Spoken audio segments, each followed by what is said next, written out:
Hello. C.S. Lewis often uses music to express ecstasy in his books. I'm going to look particularly at his space trilogy. The most ecstatic examples are in the second and third of the novels, but there's a wonderful example of the most deeply felt song in the first book, Out of the Silent Planet. The main character, Ransom, is on the planet Mars, and he has experienced the singing of the creatures there on a number of occasions. But because they're alien beings giving voice to some very unhuman-sounding music, his ears or his brain have not really been able to process or compute what he's hearing. And then on one occasion, he begins suddenly, for once, to hear with their ears, and it's as part of a funeral ceremony. 10 of the creatures gather round the biers, bearing 2 of their fallen, and lift their heads and begin to sing. And there follows a very moving song of releasing the dead to their passage through death. And it uses baptismal imagery of descent into water and a rising again to the second life, the other beginning.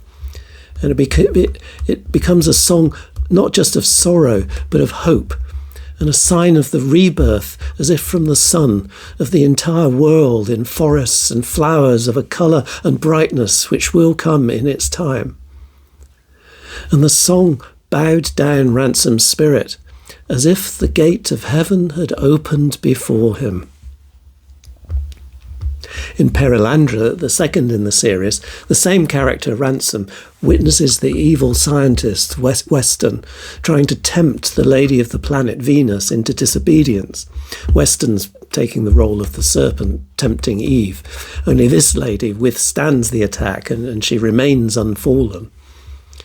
When Weston fails in his attempt, Ransom is suddenly overwhelmed by the relief and exultation of all sorts of mystical forces that seem to be all around him. It says festal revelry and dance and splendour poured into him. No sound, yet in such fashion that it could not be remembered or thought of except as music. It was like having a new sense. It was like being present when the morning stars sang together. You see, it's like the moment of creation all over again. A cosmic catastrophe has been averted, and heaven breaks out in joy, and the nearest Lewis can get to describing is, it's like music. It's like the stars in song.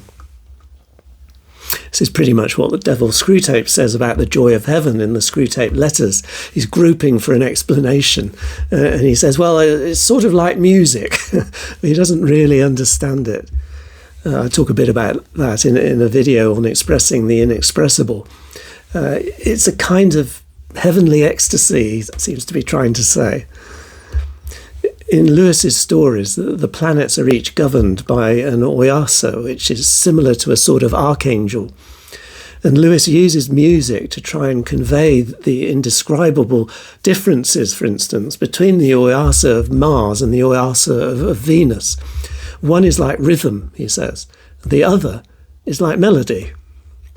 And music's used again to describe how the king of Perelandra, or Venus, who is similar to Adam in the Garden of Eden, is the image of Meleldil, who is God himself in the story.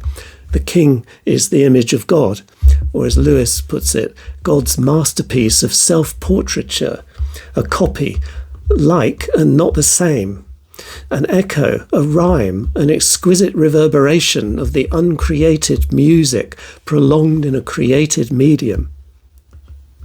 Of course, Lewis is creating fiction, not doctrine, but it gives a suggestion of how the original unfallen Adam and Eve and how all of us in heaven with our glorious resurrection bodies are portraits of God, an echo or an exquisite reverberation of the uncreated music. Lewis takes the Eastern Orthodox theological idea of uncreated light, which was in God even before God created light, and says there's an uncreated music too at the heart of God and his heaven, spilling over into created beings.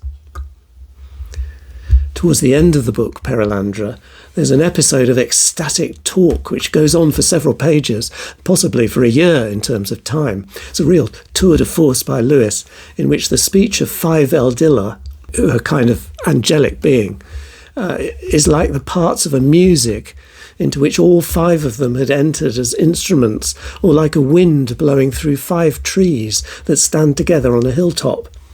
It's a very romantic idea, that. It's like a wind blowing, not through a harp, as the romantic poets might have said, but through trees, with overtones of spirit. And they're speaking ecstatically about the great and incomprehensible dance of the whole of time and space. It's worth checking out. In the final book of the trilogy, That Hideous Strength, the Oyasa of Jupiter descends to join the Oyasas Mercury, Mars, Venus and Saturn at the manor house at St. Anne's on the Hill on Earth. And as all this immense divine cosmic activity goes on upstairs, below stairs, Arthur Denniston gets out his fiddle, and there's wild and crazy dance and music going on in the kitchen. But upstairs in the Blue Room, when Jupiter descends, it says it was like the first beginning of music in the halls of some king, so high, and at some festival so solemn, that a tremor akin to fear runs through young hearts when they hear it. For this was great Glundoyasa, King of Kings, through whom the joy of creation principally blows across these fields of Arbor. And at his coming, there was holiday in the Blue Room. So it's like music, you see, and something like fear, and something like joy, great joy. It's one of my favourite scenes in all of Lewis. The hero Ransom and the great wizard Merlin who's with him are momentarily caught up into the gloria which those 5 excellent natures perpetually sing. As perhaps we will one day be caught up into the gloria which is sung in heaven.